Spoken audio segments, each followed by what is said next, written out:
जमलेल्या माझ्या तमाम हिंदू बांधवांनो, भगिनींनो आणि मातांनो,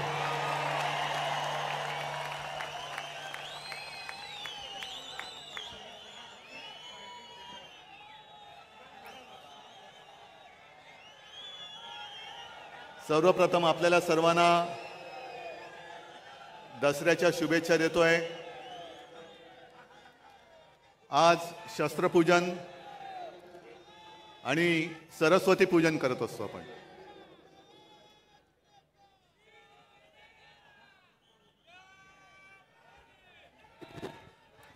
प्रत्येकाकडे वेगळी वेगळी शस्त्र असतात। कोणाकडे तलवार आहे, कोणाकडे गन आहे, कोणाकडे मशीन गन आहे, पण आमच्याकडे लढवय्या मन आहे।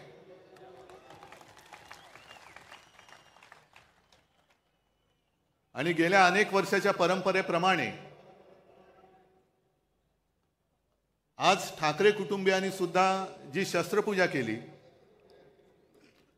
त्या पूजेमध्ये बाकी शस्त्र तर आहेत, पण विशेष म्हणजे शिवसेना प्रमुखांचा कुंचला, ज्यांनी फटकारे मारले आणि आपल्या मनगटामध्ये एक चेतना पेटवली, तेच आपलं शस्त्र, त्याची पहिली पूजा केली। आणि नंतर मी आता तुमच्या सगळ्यांची पूजा करतोय, कारण तुम्ही सुद्धा माझी शस्त्र आहात। ही लढाई काही साधी सोपी नाहीये। एका बाजूला सगळे बलाढ्य अब्दाली सारखी माणसं, केंद्राची सत्ता, शासकीय यंत्रणा, म्हणजे तेव्हा जशा स्वाऱ्या यायच्या आणि गावाच्या गावं नेस्तनाबूत करायची, तसं यांनी सुद्धा एक मनसुबा आखला की आता उद्धव ठाकरे आणि शिवसेनेला नेस्तनाबूत करा। पण त्यांना कल्पना नाही की ही नुसती शिवसेना नाहीये, तर ही वागणूक आहे जी मला बाळासाहेबांनी दिलेली आहे। तुमचं कौतुक कसं करायचं, तुमचे ऋण कसे फेडायचे, या जन्मात तर मी फेडू शकणार नाही। तुमच्या सगळ्यांचं पाठबळ जर माझ्यासोबत राहिलं नाही किंवा नसतं, तर मी आज उभाच राहू शकलो नसतो। सगळं काही ओरबाडून घेतल्यानंतर सुद्धा तुम्ही आणि तुम्हीच आई जगदंबेसारखे माझ्या सोबत उभे राहिलात। त्याच्यामुळे मला या दिल्लीकरांची पर्वा नाहीये, तुमच्या म्हणजे त्यांच्या। येऊ देत, किती पिढ्या यायच्या तेवढे येऊ द्या, ते इथे गाडून त्यांच्या उरावरती मी भगवा फडकून दाखवेन।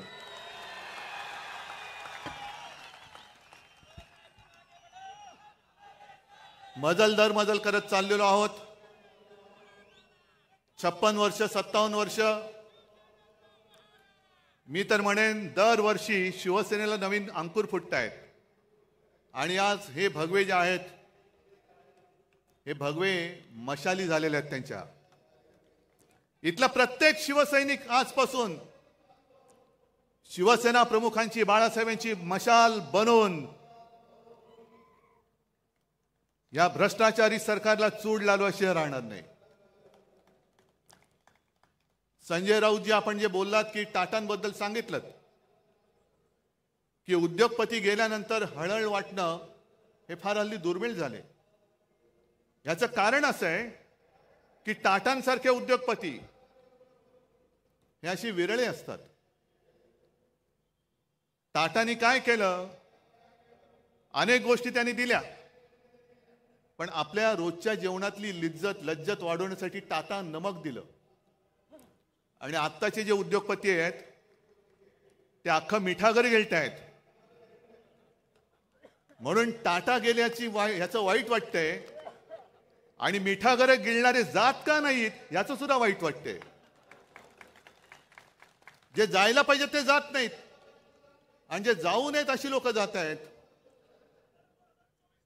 पण एक गोष्ट मला आवर्जून सांगायला पाहिजे, टाटा साहेबांची आठवण मुद्दामून सांगतो, कारण शिवसेना प्रमुख आपल्यातून गेल्यानंतर तसे गेलेले नाही, तिकडे प्रत्येकाच्या हृदयात शिवसेना प्रमुख आहेतच। पण टाटा साहेब घरी आले होते आमच्या कुटुंबियांची भेट घ्यायला।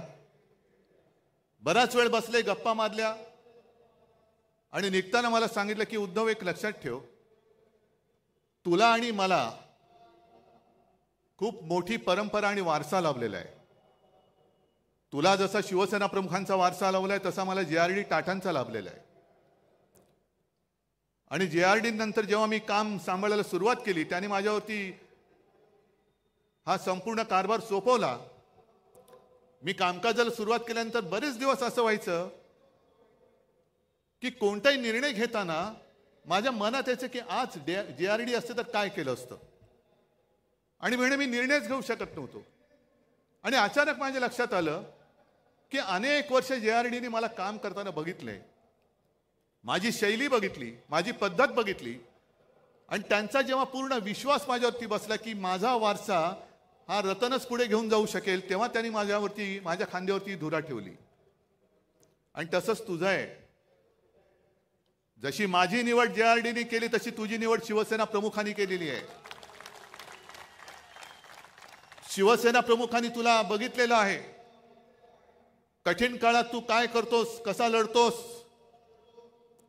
तुझे निर्णय तू कसे घेतोस, हे बघितल्यानंतर जेव्हा त्यांना खात्री पटली की हा माझा वारसा पुढे समर्थपणाने घेऊन जाऊ शकेल, तेव्हाच त्यांनी तुझी निवड केलेली आहे. म्हणून तुला ज्या वेळेला योग्य वाटेल तेच तू कर, हेच शिवसेना प्रमुखांना अभिप्रेत आहे.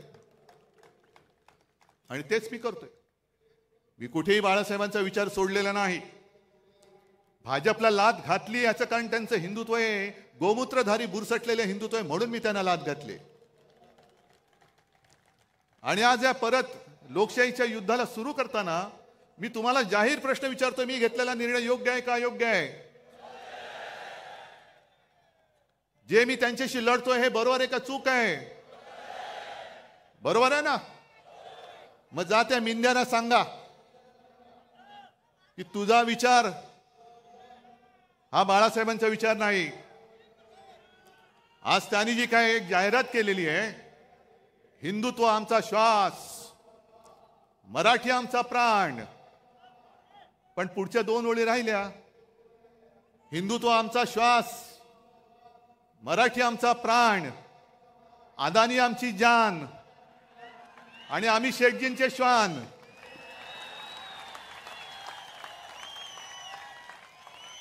हे शेपूट हलवणार एक, मी कुत्र्यांचा अपमान अजिबात करू इच्छित नाही, कारण कालच आपण पाहिलं टाटांचा सुद्धा आवडता कुत्रा, तसा मी सुद्धा कुत्र्यावरती प्रेम करतो. मी श्वानप्रेमी आहे. अर्थात समोर तेजस बसलाय, तो म्हणेल बाबा हे काय बोलतोय, पण मी लांडगा प्रेमी नाहीये. लांडग्यावरती प्रेम करणारं एवढं औदार्य माझं नाहीये. हे लांडगेत वाघाचं कातड पांघरण्याचा प्रयत्न करतायत, काय काय उघडं पडते त्यांना माहिती नाहीये,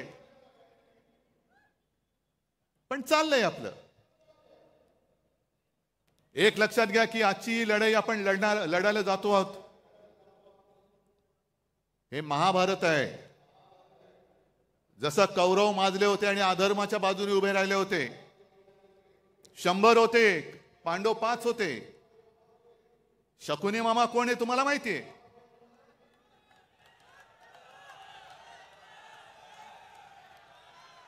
पण कौरवांची जी मस्ती होती की तुम्हाला आम्ही सुईच्या अग्रावर मावेल एवढी सुद्धा जमीन देणार नाही, तीच वृत्ती या भाजपची आहे. या देशात दुसरा कोणताही पक्ष शिल्लक राहता कामा नये, फक्त आणि फक्त भाजप राहिला पाहिजे.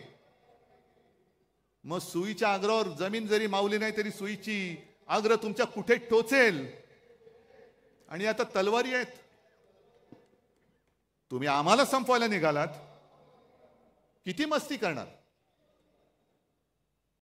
ज्यांनी तुम्हाला संकट काळामध्ये साथ दिली, मी काल परवाकडे बोललो की पाप आमचं आहे की महाराष्ट्रामध्ये यांना कोणी विचारत नव्हतं, तेव्हा आम्ही यांना खांद्यावरती घेऊन पूर्ण महाराष्ट्र फिरवला. आज सुद्धा आमची इच्छा आहे की भाजपला आम्हाला राजकारणामध्ये खांदा द्यायचा आहे. ही वृत्ती संपवावीच लागेल.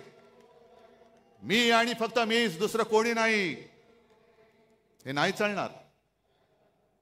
पण महाभारत मी एवढ्यासाठी म्हणालो की जशी परिस्थिती अर्जुनाची झाली होती, अरे मी कोणाशी लढू? माझेच सगळे आप्तसोके माझ्या समोर आहेत, शस्त्र घेऊन उभे राहिलेले आहेत.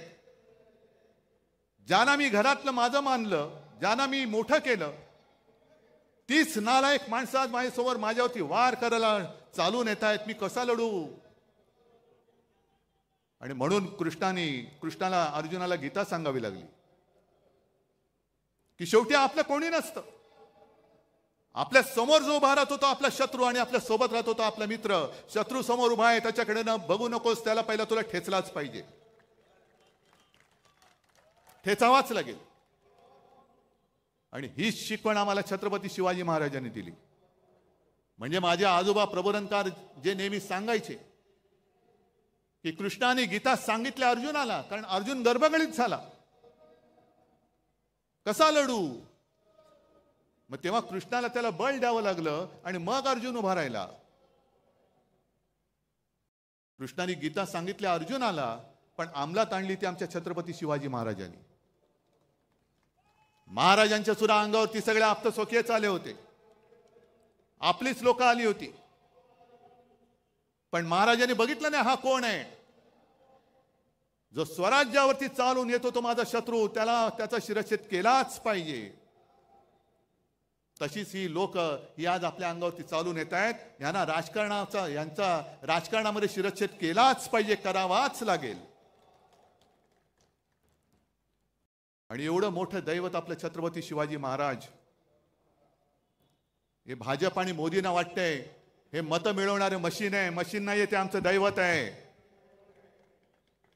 अरे आपण जय श्रीराम बोलतो, पण पुराणामध्ये प्रभू रामचंद्र होऊन गेले. आज सुद्धा आपण दसरा, श्रीरामाने रावणाचा वध केला म्हणून आपण तो पाळतो. किती त्यांनी राक्षस मारले, किती दैत्य मारले. त्यांच्याबरोबर प्रभू रामचंद्राबरोबर वानर सेना होती, आणि आपण त्यांना देव मानतोच, आम्ही जय श्रीराम बोलतोच. पण मग आमचे छत्रपती शिवाजी महाराज कोण होते? फार पूर्वी नाही, छत्रपती शिवाजी महाराजांनी सुद्धा त्यावेळेला जे आले होते स्वराज्यावरती चालून, त्यांचा वध केला नसता तर आपण आज नसतोच. आपलं काय झालं असतं कोणालाच माहिती नाहीये. मग जसे प्रभू रामचंद्रांनी तेव्हा दैत्य मारले, राक्षस मारले, तसेच माझ्या शिवाजी महाराजांनी सुद्धा दैत्यच मारले, राक्षस मारले. अफजल खान सुद्धा राक्षसच होता. आणि ज्याप्रमाणे भाजप केवळ मतांसाठी छत्रपती शिवाजी महाराजांचा पुतळा उभारला म्हणजे मतं मिळवलीत, पण नालायकानं तुम्ही पुतळा उभारण्यामध्ये सुद्धा पैसा खाल्लात. 8 महिन्याच्या आत तो पुतळा कोसळून पडतो आणि आम्ही त्याच्याहून मोठा पुतळा बांधू. म्हणजे काय? पुन्हा कॉन्ट्रॅक्टरच्या खिशामध्ये आम्ही पैसे घालू. आम्ही महाराजांचे पुतळे नुसते नाही उभारत, त्याची पूजा करतो. आणि आज मी तुम्हाला वचन देतोय, आपलं सरकार आल्यानंतर प्रत्येक जिल्ह्यामध्ये मी छत्रपती शिवाजी महाराजांचं मंदिर बांधल्याशिवाय राहणार नाही. ते आमचं दैवत आहे. होय, आम्ही आमच्या देवारामध्ये सुद्धा छत्रपती शिवरायाची पूजा करणार. जसं आम्ही जय श्रीराम म्हणतो, तसं आम्ही जय शिवराय सुद्धा त्याच किंवा त्याहून मोठ्या आवाजामध्ये म्हणणार. जय शिवराय, जय शिवराय हा माझ्या महाराष्ट्राचा मंत्र आहे.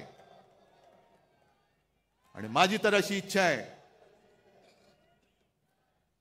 छत्रपती शिवाजी महाराजांनी संपूर्ण देशात पहिला प्रथम आरमार उभं केलं, म्हणून मग ते आयने शिवाजी वगैरे सगळं ते आलं. महाराष्ट्रामध्ये प्रत्येक जिल्ह्यात तर मी मंदिर उभारीनाच, पण आपल्या देशामध्ये सगळ्या राज्यामध्ये छत्रपती शिवाजी महाराजांचं मंदिर उभारलं गेलं पाहिजे. प्रत्येक राज्यामध्ये उभारलं गेलं पाहिजे. आणि मंदिर केवळ मंत्रोच्चारासाठी नाही, तर त्यांच्या आयुष्यातले जे काही प्रसंग आहेत, ज्याला पुरावे आहेत, हे सगळे प्रसंग त्या मंदिरात आणि मंदिराच्या आजूबाजूला शिवचरित्राच्या निमित्ताने किंवा त्या दृष्टीने हे कोरले जातील किंवा दाखवले जातील. नाहीतर छत्रपती शिवाजी महाराजांची जयंती आली, राज्याभिषेक दिन आला की पुतळा साफसूफ करायचा, त्याला हार घालायचा, छत्रपती शिवाजी महाराज की जय बोलायचं. हे एवढ्या पुरतं आमचं दैवत नाही. आमचं दैवत खूप मोठं आहे. दुसरा कोणता असा राजा आहे की 400 वर्ष झाल्यानंतर सुद्धा छत्रपती शिवाजी महाराज की जय बोलल्यानंतर एक वेळ मुर्दा पुन्हा उठून उभा राहू शकतो, एवढी ताकद दुसऱ्या कोणत्या जयघोषामध्ये आहे? मोदीजी, तुम्हाला आणि तुमच्या मिंद्या सरकारला शिवाजी महाराज म्हणजे नुसतं मत मिळवण्याचं यंत्र वाटत असेल तर त्याचं यंत्र नाहीये, ते म्हणजे काय ईव्हीएम नाहीये. ईव्हीएम सारखा माझ्या महाराजांचा वापर करू नका. आम्ही आमच्या दैवताचा मान राखणारच. करा, तुम्हाला किती कोणाला टीका करायची ती करा, मला परवा नाही. मी महाराजांना देव मानतो. तुम्ही मानत असाल नसाल बघून घेईल महाराष्ट्र तुम्हाला. जो महाराजांच्या मंदिराला विरोध करेल त्याला माझा महाराष्ट्र, छत्रपती शिवरायाचा महाराष्ट्र बघून घेईल. पण हे आपलं दैवत आपण नाही पूजायचं तर दुसरं कोणी पूजायचं? काय मोदींची मंदिरं बांधणार? आज म्हणे संघाला काहीतरी 100 वर्ष होत आहेत. या वर्षी का पुढच्या वर्षी? मला आदर आहे, भागवतांबद्दल आदर आहे, संघाबद्दल आदर आहे, संघाच्या कार्यकर्त्यांबद्दल आदर आहे. फक्त ते जे काय करतात त्याच्याबद्दल आदर नाहीये. याचं कारण मला भागवतजींना विचारायचंय की तुम्ही ज्या काही गोष्टी सांगता आहात त्या कोणासाठी सांगतात? आणि त्यांनी मध्ये सांगितलं की हिंदूंनो आता स्वसंरक्षणासाठी एकत्र या. म्हणजे काय? 10 वर्ष झाली विश्वगुरु तिकडे बसलेत, अजूनही तुम्ही हिंदूंचं संरक्षण नाही करू शकत? मग ते राजू श्रीवास्तव तो होता ना आपला, कॉमेडी करायचा, त्यांनी सांगितलं होतं एकदा की पूर्वी कसं होतं, ते गुरखे असायचे, रात्रभर राखण करायचे, जागते रहो जागते रहो मेरे भरोसे पर मत रहो. म्हणजे तुमचं रक्षण तुम्ही करा, आम्ही नालायक आहोत, तुम्ही निवडून दिलं तरी तुमचं रक्षण करू शकत नाही, तुमचं रक्षण तुम्ही करा. मग कशाला पाहिजेत मोदी? जर 10 वर्ष, हे 11वं वर्ष संपूर्ण देशाने तिसऱ्यांदा सत्ता देऊन सुद्धा या देशातला हिंदू, जर तुम्ही आता म्हणत असाल हिंदू खतरे में है, तर मी म्हणेन काँग्रेस का बरी होती? कारण त्या काळात तुम्हीच म्हणायचा की इस्लाम खतरे में है. आता हे तुम्हाला सगळं आठवतंय. मग त्याने आज सांगितलं की बांगलादेशमध्ये जे काही घडलं, काही जगामध्ये असं होतंय की देशातली सरकारं पाडली जात आहेत, तिकडे अस्थिरता माजवली जाते आणि मग अल्पसंख्याक कोणी असोत ते धोक्यामध्ये येतात, असुरक्षित होतात. आता आपल्याकडे एक म्हण आहे, लेकी बोले सुने लागे. पण बांगलादेशाला बोलतात म्हणजे सुने लागे लेकी लागे की काय? की बांगलादेशात काय चाललं, तुमचे जे बसलेत तिकडे ते या देशामध्ये काय करतायत? मला या पद्धतीने गद्दारी करून खाली खेचलं हे तुम्हाला दिसलं नाही? ज्या शिवसेना प्रमुखांनी तुम्हाला साथ सोबत दिली, त्यांचा पुत्र मुख्यमंत्री म्हणून बसला होता, काम करत होतो की नव्हतो? आणि एवढं करून सुद्धा गद्दारी करून तुमच्याच ह्या शकुनी मामाने आमचं सरकार खेचलं आणि गद्दारांना उरावर घेऊन राज्य करताय. मग RSS ला मला विचारायचे की 100 वर्ष झालेत, घ्या चिंतन शिबिर घ्या. आणि 100 वर्ष तुम्ही का घालवलीत? का कष्ट केले? का मेहनत केली? का पिढ्या बर्बाद केल्या? आत्ताची जी काय भाजप आहे, ही भाजपा तुम्हाला मंजूर आहे? आम्हाला तर मंजूर नाहीये. कारण पूर्वीचा जो भाजप होता अटलजी आणि अडवाणीजींचा, तो एक कसा एक वेगळा होता, भगव्याला मानणारा होता. त्याच्यामध्ये एक वेगळ्या प्रकारचं मी म्हणेन पावित्र्य होतं, आत्तापेक्षा तरी नक्कीच होतं. पण आत्ताचा भाजप हा हायब्रिड झालेला आहे. म्हणजे जसं संकरित गाय असते ना, हायब्रिड. म्हणजे मी काय ऐकलेलं असं की सगळे म्हणजे दुसऱ्या परदेशी वळूची बीज वगैरे त्यांच्या गर्भाशयात टाकतात, तसा भाजप झालाय. सगळे इतर पक्षाची लोक, मोठमोठे नेते या भाजपच्या गर्भात घुसलेमध्ये, आणि तो भाजप हा आमच्यावरती राज्य करणार. एवढा वाईट असा विचार आजपर्यंत कोणी दिलेला नव्हता. भारतीय जनता पक्ष, लाज वाटली पाहिजे भारतीय म्हणायला, आणि जनतेचा पक्ष तो राहिलेलाच नाहीये. सगळे विचित्र भ्रष्टाचारी माणसं एकत्र करून तुम्ही आमच्यावरती राज्य करतात. अहो, गद्दारांना आणि चोरांना नेता मानून तुम्हाला आमच्याशी लढावं लागतं, ह्याच्यातच तुमचा पराभव आहे.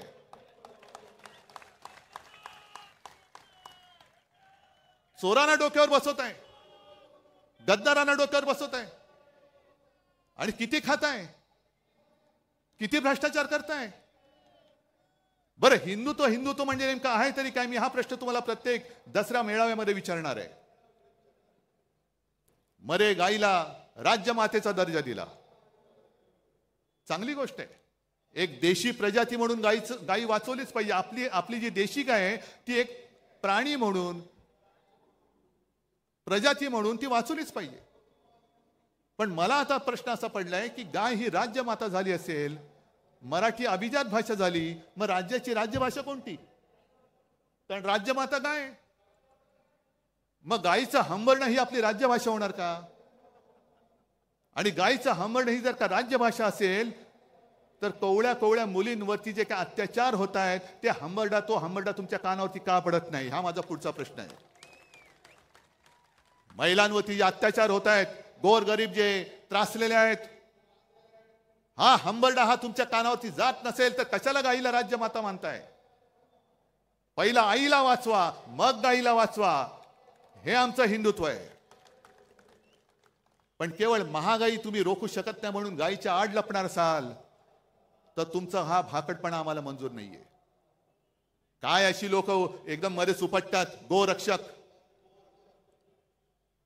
गेल्या काही दिवसांपूर्वी मला वाटतं हरियाणा का कुठल्या एका राज्यात एका 22-23 वर्षाच्या कवळ्या मुलाचा पाठलाग करून गोळ्या घालून खून केला. का? तो कवळा मुलगा त्याच्या मित्रांसोबत फिरायला रात्री फिरत होता. हे तथाकथित गोरक्षक यांनी त्यांचा पाठलाग केला. त्याला काय वाटलं, त्यांनी पण गाडी पळवली, ह्यांनी पण गाडी पळवली. मग ती गाडी अडवली गेली आणि उतरून त्याला खाड गोळ्या घालून त्याला मारला. याचं कारण संशय असा होता की तो गाडीतून गोमांस घेऊन जातोय, गोमांसाची तस्करी करतोय. निघाला कोण? आर्यन मिश्रा. काय कुठे बातमी आली दुसऱ्या दिवशी? नाही, कारण मारला गेला हिंदू. पण हाच जर का आर्यन खान असता, आणखीन कोणतरी आर्यन शेख असता तर काय आगडो मुसळला असता, हिंदुत्व खतरे में, हिंदुत्व खतरे में. जर गोमांसाची तस्करी केली म्हणून तुम्ही आर्यन मिश्राला मारला असाल तर मग किरण रिजिजू जे बोलले स्वतः की मी गोमांस खातो, बीफ खातो, काय माझं वाकडं करायचं तर करा, काय केलं का त्यांना काय तुम्ही करत नाही, गोळ्या घाला, असं माझं म्हणणं नाहीये. पण हा दुतोंडीपणा का करतात? कवळी कवळी मुलं तुम्ही मारतात, गोळ्या घालून मारता, आणि जे बीफ खातो तुम्हाला काय उखडायचं ते उखडा म्हणणारे त्यांना मोदीजी तुम्ही तुमच्या कॅबिनेटमध्ये बाजूला मांडी लावून बसवता. हे हिंदुत्व मला मान्य नाही, हे थोतांड मला मान्य नाहीये. आणि म्हणून मी लढतो यात बेगडे हिंदुत्ववाद्यांशी. नव हिंदुत्ववादी जे म्हणतात बेगडे हिंदुत्ववादी, म्हणून मी लढतोय त्यांच्याशी. एक तर संपूर्णपणे तुम्ही देशाची विल्हेवाट लावलेली आहात. हिंदू मुसलमान असा तर झगडा लावलेलाच आहात. हिंदूंमध्ये पुन्हा भेदभाव करतायत. महाराष्ट्रामध्ये आल्यानंतर हिंदूमध्ये पुन्हा मराठी अमराठी करतायत. मराठी माणसामध्ये पुन्हा जातीपातीमध्ये भांडणं लावतायत. याला आरक्षण देऊ, त्याला आरक्षण देऊ. अहो, तुमच्यात जर का धमक असेल तर आजपर्यंत तुम्ही आरक्षण देऊन दाखवायला पाहिजे होतं. मग ते मराठ्यांचं आरक्षण असेल, धनगरांचं आरक्षण असेल, ओबीसींचं आरक्षण कायम ठेवण्याचा प्रश्न असेल, आदिवासींचं आरक्षण कायम ठेवण्याचा प्रश्न असेल, हे आजपर्यंत तुम्ही करून का दाखवलं नाहीत? आणि तसं पाहिलं तर 95-96 सालीच्या सुमारास वाजपेयींनी सोलापूरमध्येच जाहीर सभेत आश्वासन दिलं होतं की माझं सरकार आल्यानंतर पहिल्या कॅबिनेटमध्ये मी धनगरांना आरक्षण देईन. वाजपेयीजी जाऊन आज इतके वर्ष झाले, अजूनही धनगर तसेच लढतायत. मराठा माझा तसाच लढतोय. आदिवासी भयभीत झालेले आहेत, ओबीसी भयभीत झालेले आहेत. का तुम्ही हे पाप करतात? का जातीपातीमध्ये भांडणं लावतात? हेच ते शिवतीर्थ आहे जिथून शिवसेना प्रमुखांनी सांगितलं होतं, मराठा मराठेतर, ब्राह्मण ब्राह्मणेतर, 96 कुळी 92 कुळी, स्पृश्य अस्पृश्य, घाटी कोकणी, हे सर्व भेदाभेद गाडून मराठी माणसाची भक्कम एकजूट बांधा.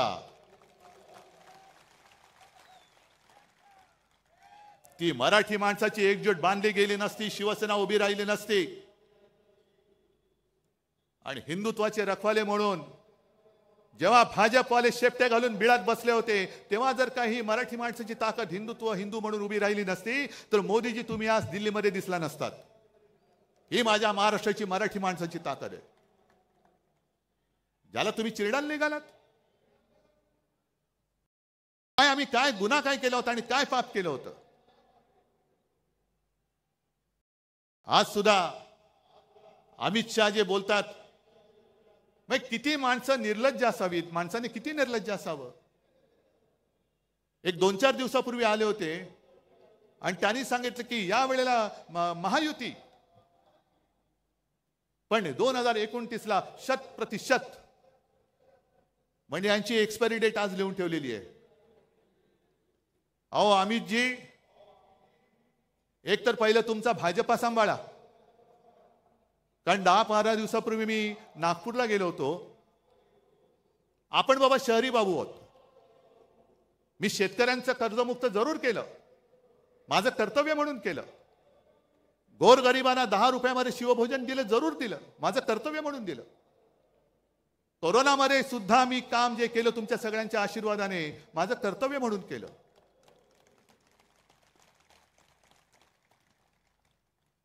पण नागपूरला मी गेलो,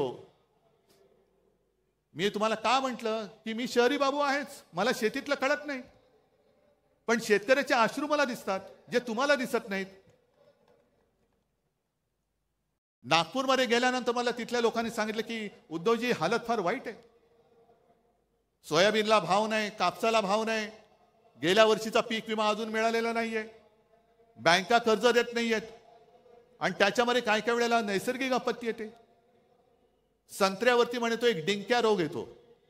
म्हटलं डिंक्या रोग म्हणजे काय? नाही, तो खोडावरती येतो किडा, खोड किडा, आणि तो खोड पकडून टाकतो.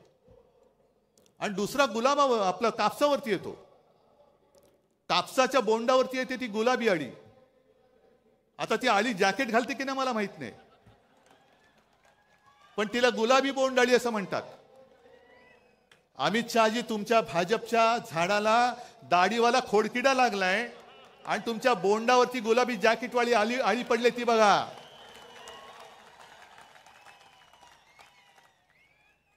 ते बघा तुमच्या डोळ्यात देखत आम्हाला वाईट वाटतंय. अरे एकेकाळचा आमचा मित्र असा डोळ्या देखत कुरतडला जातोय, पोखरला जातोय, पण यांना त्याचं काही सोयरसुतक नाहीये. सत्ता पाहिजे, सत्ता पाहिजे, सत्ता जिहाद. कोणी चालेल पण सत्ता पाहिजे, याला म्हणतात सत्ता जिहाद. आणि एक एक बातम्या ज्या काही मी वाचतोय, तुम्ही वाचतात. मला वाटतं माझ्या आधीच्या वक्त्यांनी त्याचा समाचार घेतलाय, आदित्यने पण घेतलेला आहे. एक तर बातम्या मी वाचतोय, आता खूप आणले, काय काय वाचायचं. हे बघा, 225 कोटींच्या थकीत देण्यांमुळे पालिकेचा मोडला आर्थिक कणा. हे कुठला भिवंडी पाणी वीज बिल थकले, कर्मचारी ठेकेदारांची देणी तुंबली, म्हणजे भिवंडीची कथा.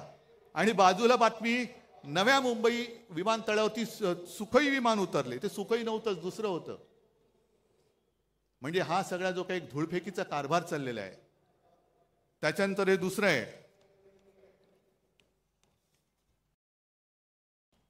हे बघा, हे ठाण्याचं आहे. हजारो कोटींची खैरात करूनही ठाणे पालिकेची झोळी फाटकी. कोणाच्या खिशात गेले पैसे? मिंद्याच्या.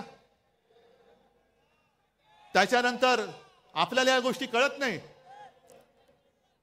नुकताच एक बातमी आणखीन एक आलेली की राज्यातल्या गावठाणा बाहेरील ज्या जागा आहेत त्याच्यावरचा अकृषी कर हा पूर्णपणे माफ केला. काय मोठा औदार्य आहे.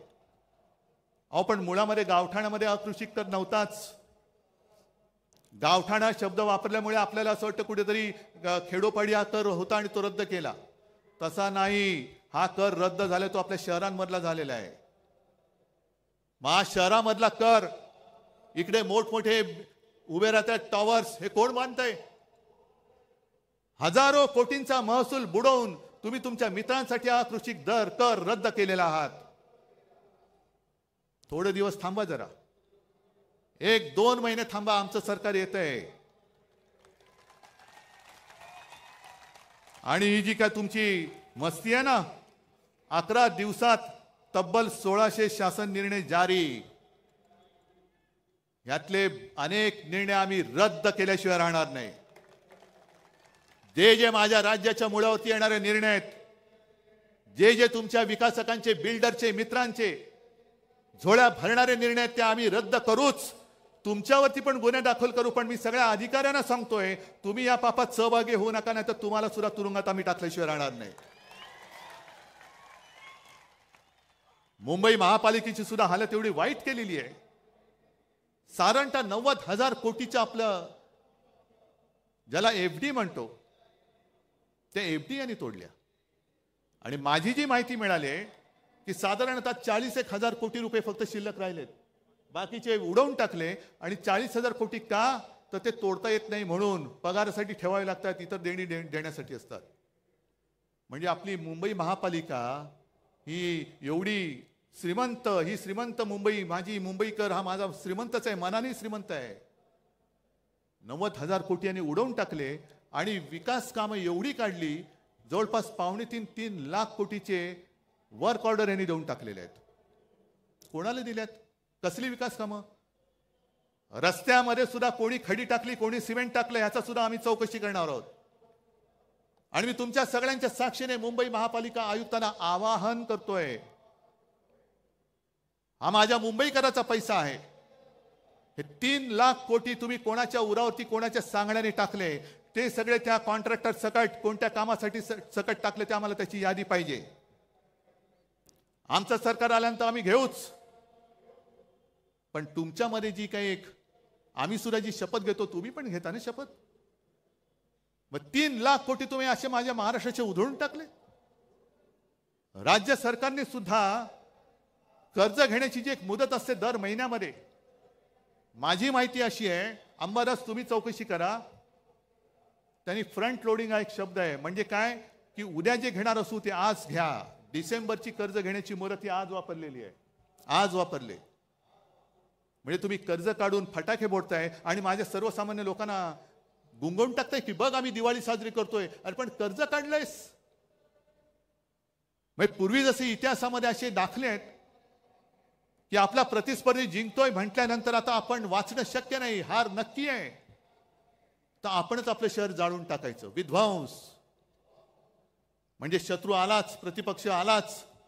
होय, आम्ही तुमचे शत्रू आहोतच. जे जे महाराष्ट्र लुटतात त्यांचे आम्ही शत्रू आहोतच.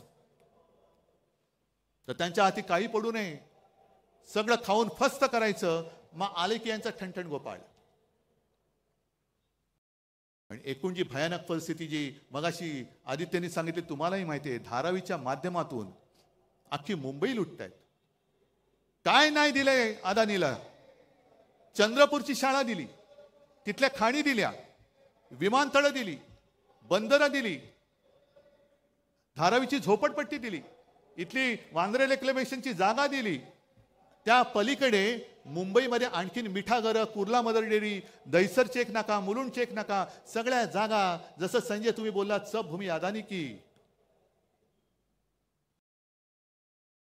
कशासाठी मग आम्ही जगायचं? का आम्ही संयुक्त महाराष्ट्राचा लढा देऊन मुंबई मिळवली? रक्त सांडून मिळवलेली मुंबई आहे. अदानीने आम्हाला बक्षीस दिलेली मुंबई नाहीये. आज जे आम्ही द्वेषाने लढतो आहोत, अनेक लोक मला विचारतात, अहो उद्धवजी तुम्हाला काय प्रॉब्लेम आहे, तुम्ही का नाही जात? म्हटलं का जाऊ, कसा जाऊ? अरे ज्या घराण्यामध्ये माझ्या आजोबांनी संयुक्त महाराष्ट्रासाठी लढा दिला, त्यावेळी ते पहिल्या 5 मधले नेते होते, माझ्या वडिलांनी दिला, माझ्या काकांनी दिला, त्या घराण्यातला मुलगा मुंबई माझ्या डोळ्यात विकली जात असताना शेपूट घालून किंवा पैसे घेऊन मी गप्प बसू शकतो? म्हणून मी लढतोय. माझ्यासाठी मी नाही लढत, मी मुंबईसाठी लढतोय, मी महाराष्ट्रासाठी लढतोय. जे दिसतंय ते पाहवत नाहीये. आणि सगळेच त्यांना सामील होणार असतील तरी देखील मी लढेन. जोपर्यंत तुम्ही माझ्या सोबत आहात तोपर्यंत मी लढेन. आणि मोदीजी तुम्ही जे बोलला होतात लोकसभेच्या वेळेला, जे फेक नॅरेटिव्ह सांगत होतात, पण तुम्ही जे बोलला होता ते रेकॉर्ड आहे की ये लोग आपका मंगलसूत्र खींच लेंगे, ये आपके घर की टोटी निकालेंगे. घरातले नळ काढणार, मंगळसूत्र काढणार आणि कोणाला देणार? जिनके ज्यादा बच्चे हैं उनको आपका मंगळसूत्र दे देंगे. मग मी त्याच भाजपला आणि मिंध्यांना विचारतोय, मग तुम्ही काय संपूर्ण महाराष्ट्र लुटून माझ्या महाराष्ट्रातल्या महिलांचं मंगळसूत्र अदानीला देणार आहात, की अदानीचं मंगळसूत्र माझ्या महाराष्ट्राच्या गळ्यात बांधणार आहात? आम्ही अदानीचं मंगळसूत्र बांधणार नाही. अदानीच्या हातात मी माझ्या माता भगिनीचं मंगळसूत्र अजिबात देणार नाही. अदानी कोणी माझे शत्रू नाही आहेत, पण निविदेच्या बाहेरचे अनियमित मुद्दे आता त्याच्यामध्ये टाकून अदानींच्या हातामध्ये सगळा महाराष्ट्र आणि मुंबई देणार असाल तर आमचं सरकार आल्यानंतर आम्ही पहिलं धारावीचं टेंडर रद्द केल्याशिवाय राहणार नाही. आज मी जाहीर करून टाकतो. धारावीकरांना हाकलून द्यायचं, धारावीकरांना उचलून मिठागरात टाकायचं, लांब लांब फेकून द्यायचं.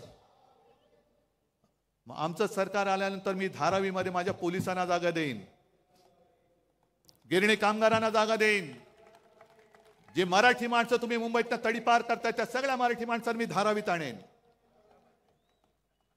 आणि वांद्रे सरकारी कर्मचाऱ्यांची जी वसाहत आहे, मी मुख्यमंत्री असताना शेवटच्या कॅबिनेटमध्ये मी निर्णय घेतला होता की माझ्या सरकारी कर्मचाऱ्यांनी जिथल्या तिथे घर मी देईन.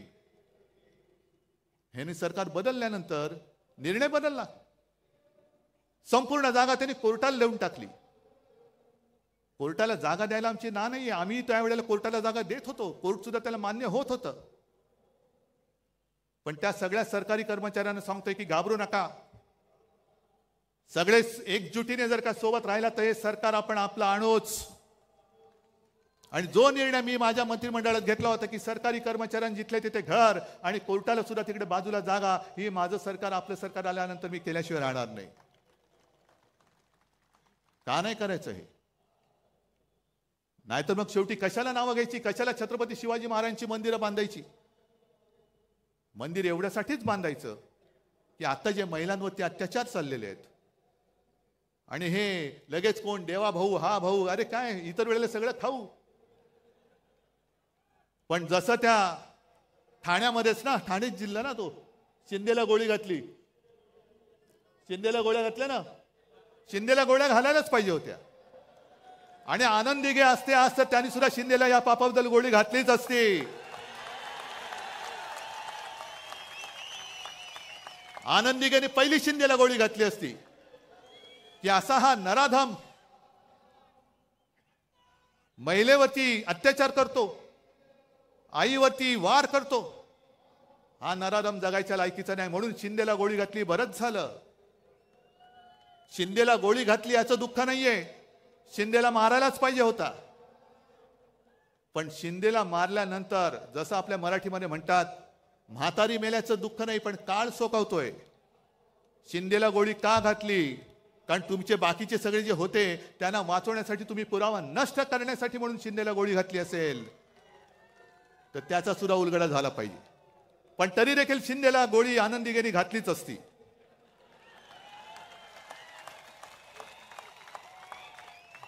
असे हे महिलांवरती अत्याचार करणारे शिंदे जगायच्या लायकीचेच नाहीयेत. आणि एकूण सगळा जर का आपण आढावा घेतला, रोज उठून बघतोय माझा महाराष्ट्र लुटला जातोय, लुटला जातोय, लुटला जातोय. काय त्यावेळेला निर्मला सीतारामन बाई बोलल्या होती की देश में अब 4 जाती है, एक गरीब, युवक, महिला आणि काय शेतकरी. आणखीन काय, कोणासाठी तुम्ही काम केले ते पहिले सांगा. आज संपूर्ण राज्याची तिजोरी खाली केली, महापालिकेची तिजोरी खाली केली, पण एक तरी माणूस मला दाखवा तुमच्या मित्रांखेरीज की जो समाधानी आहे. आज तुम्ही समाधानी? आणि म्हणून ही निवडणूक केवळ उद्धव ठाकरेची नाहीये.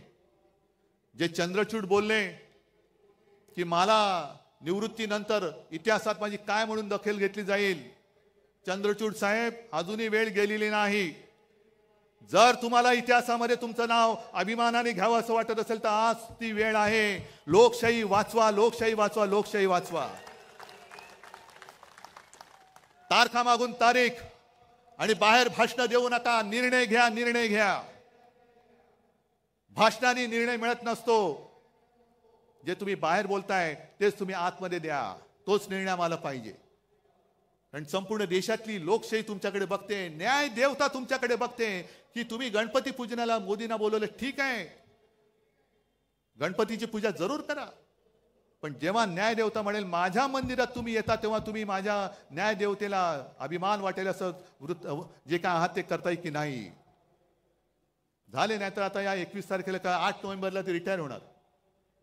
म्हणजे अख्ख्या जगातली अशी एक विचित्र केस आहे की 3 सरन्यायाधीश त्यांची कारकीर्द संपून गेले, पण ज्या लोकशाहीमुळे ते सरन्यायाधीश झाले त्या लोकशाहीला ते न्याय देऊ शकले नाहीत.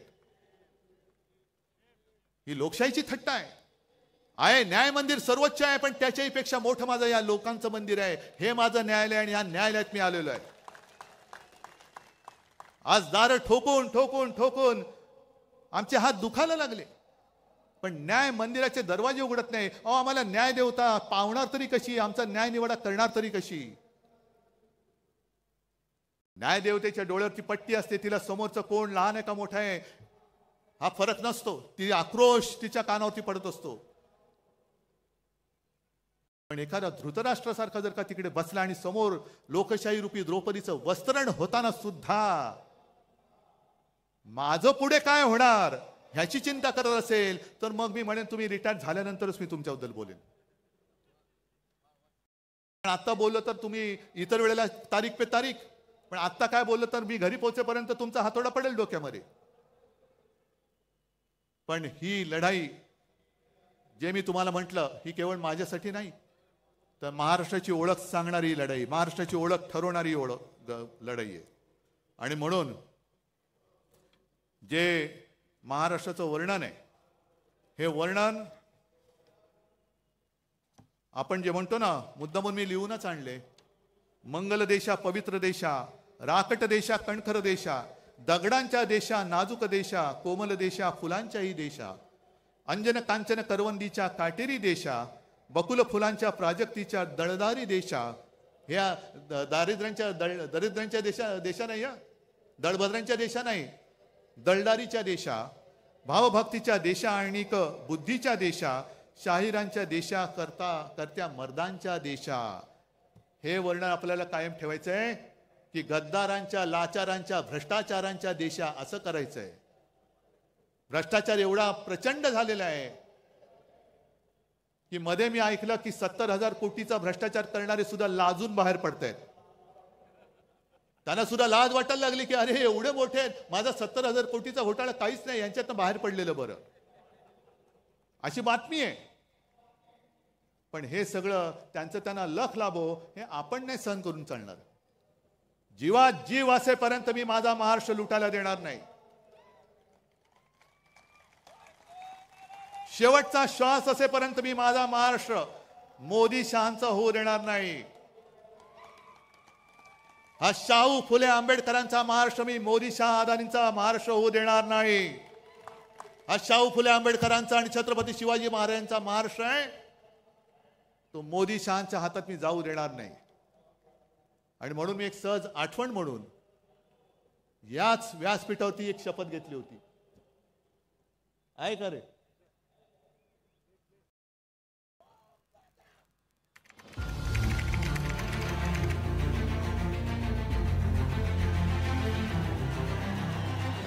छत्रपती शिवाजी महाराजांना वंदन करून आणि माझ्या आई वडिलांचे स्मरण करून मी उद्धव बाळासाहेब ठाकरे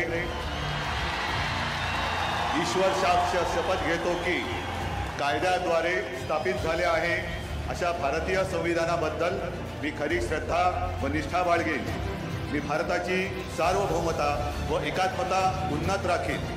मी महाराष्ट्र राज्याचा मुख्यमंत्री म्हणून माझी कामे निष्ठापूर्वक व शुद्ध बुद्धीने पार पाडीन आणि संविधान व कायदा यानुसार सर्व तऱ्हेच्या लोकांना मी निर्भयपणे व निस्पृहपणे तसेच कोणाच्याही विषयी ममत्वभाव किंवा आकस न बाळगता न्याय वागणूक देईन.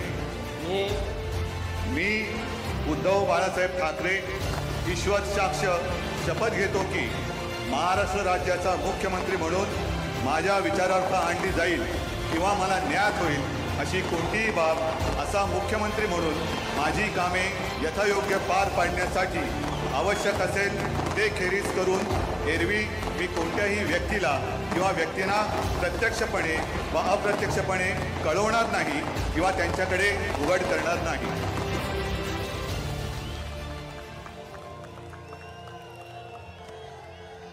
ही मी शपथ घेतली होती तुमच्या सगळ्यांच्या साक्षीने, आणि जशी शपथ घेतली होती तसा वागलो की नाही वागलो? आज तर माझ्याकडे काही नाहीये, पक्ष नाही, चिन्ह नाही. अगदी निर्लज्जपणाने वडील सुद्धा चोरलेत, कारण स्वतःमध्ये धमक नाही. पण आज काही नसताना तुम्हाला सोबत घेऊन मी शपथ घेतोय. तुम्ही सुद्धा माझ्यावर शपथ घ्या. आहे तयारी? ठीक आहे, मग घ्या शपथ. मी एक स्वाभिमानी महाराष्ट्र प्रेमी म्हणून शपथ घेतो की 106 हुतात्म्यांच्या बलिदानातून मिळालेला महाराष्ट्र मी लुटारू आणि दरोडेखोरांच्या हाती जाऊ देणार नाही. मी शपथ घेतो की छत्रपती शिवराय व हिंदू हृदय सम्राट शिवसेना प्रमुख बाळासाहेब ठाकरे यांनी मराठी माणसांची भक्कम एकजूट उभी केली, ती मी अभेद्य ठेवेन. मी शपथ घेतो की महाराष्ट्रात अंधकार घडवणाऱ्या दिल्लीतील शहायांना रोखण्यासाठी मी हिंदू हृदय सम्राट शिवसेना प्रमुख बाळासाहेब ठाकरे यांची मशाल बनून लढत राहीन. मी शपथ घेतो की हिंदू हृदय सम्राट शिवसेना प्रमुख बाळासाहेब ठाकरे यांना अभिप्रेत असलेली शिवशाही महाराष्ट्रात आणण्यासाठी मी हीच मशाल धगधगत ठेवेन. जय हिंद, जय महाराष्ट्र.